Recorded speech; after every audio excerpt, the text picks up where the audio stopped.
बिस्मिल्लाहिर्रहमानिर्रहीम। अस्सलामुअलैकुम अज़ीज़ तलबा।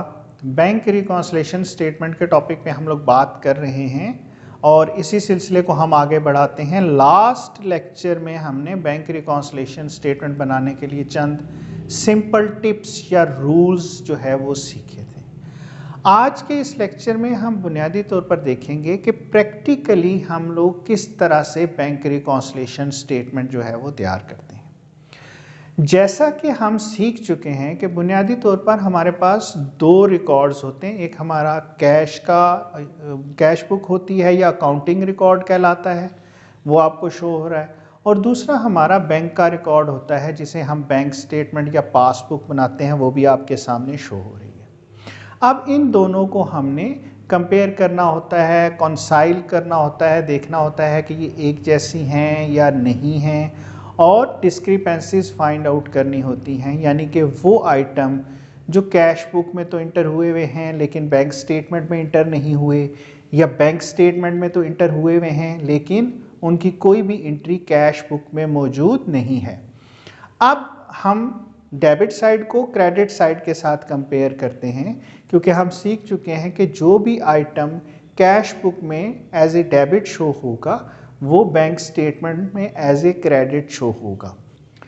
अब हम कंपैरिजन स्टार्ट करते हैं। ओपनिंग बैलेंस आप देखें, दोनों साइड्स पर हमारे पास कैश बुक में भी 1,50,000 है और बैंक स्टेटमेंट में भी 1,50,000 है, लेकिन जो क्लोजिंग बैलेंस है हमारा कैश बुक में सिर्फ 81,000 रुपीज़ शो हो रहे हैं, जबकि बैंक स्टेटमेंट में ये बैलेंस 2,12,800 रुपीज़ शो हो रहा है। तो डिफरेंस है, और डिफरेंस की जाहिर है कोई ना कोई वजूहात होंगी, और वही वजूहात हमने यहाँ पहले मालूम करनी है। अब हम डेबिट साइड को क्रेडिट साइड के साथ कंपेयर करते हैं।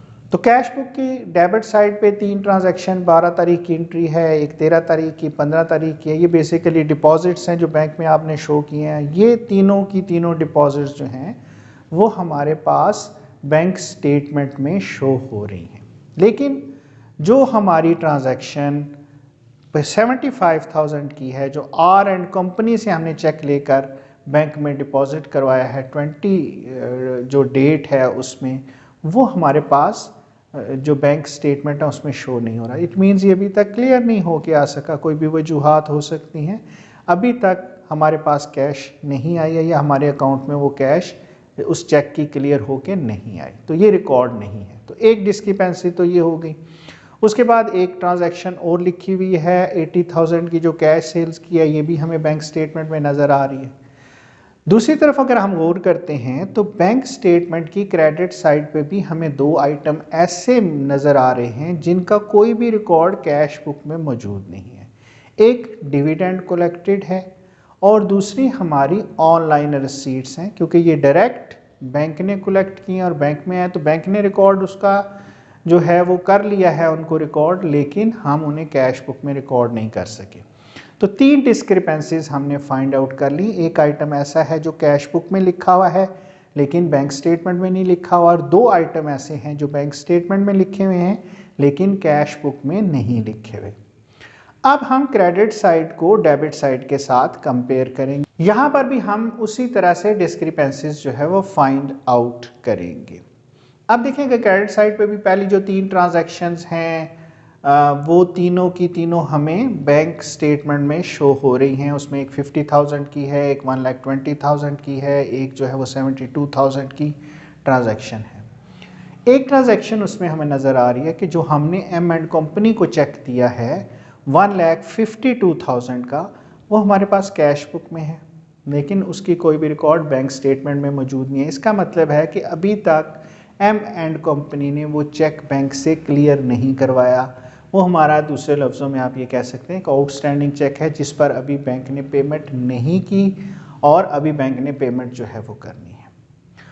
इसके बाद अगर मैं गौर करता हूँ बैंक स्टेटमेंट की डेबिट साइड पर, तो वहाँ पे भी हमें एक अमाउंट ऐसी नज़र आ रही है जिसका कोई रिकॉर्ड कैश बुक में मौजूद नहीं है, और वो बैंक चार्जेस हैं 200 रुपीज़, जो बैंक स्टेटमेंट में तो रिकॉर्ड हुए हुए हैं लेकिन हमारे पास जो है वो कैश बुक में उनका कोई रिकॉर्ड मौजूद नहीं है। तो ये हमारा बैंक रिकॉन्सिलेशन स्टेटमेंट तैयार करने का पहला स्टेप होता है जिसमें हम अपनी दोनों बुक्स का कंपैरिजन करते हैं और उसमें से हम वो डिस्क्रिपेंसीज जो हैं वो फाइंड आउट करते हैं। नेक्स्ट लेक्चर में हम इंशाल्लाह इन डिस्क्रिपेंसीज की मदद से एक बैंक रिकॉन्सिलिएशन स्टेटमेंट तैयार करेंगे।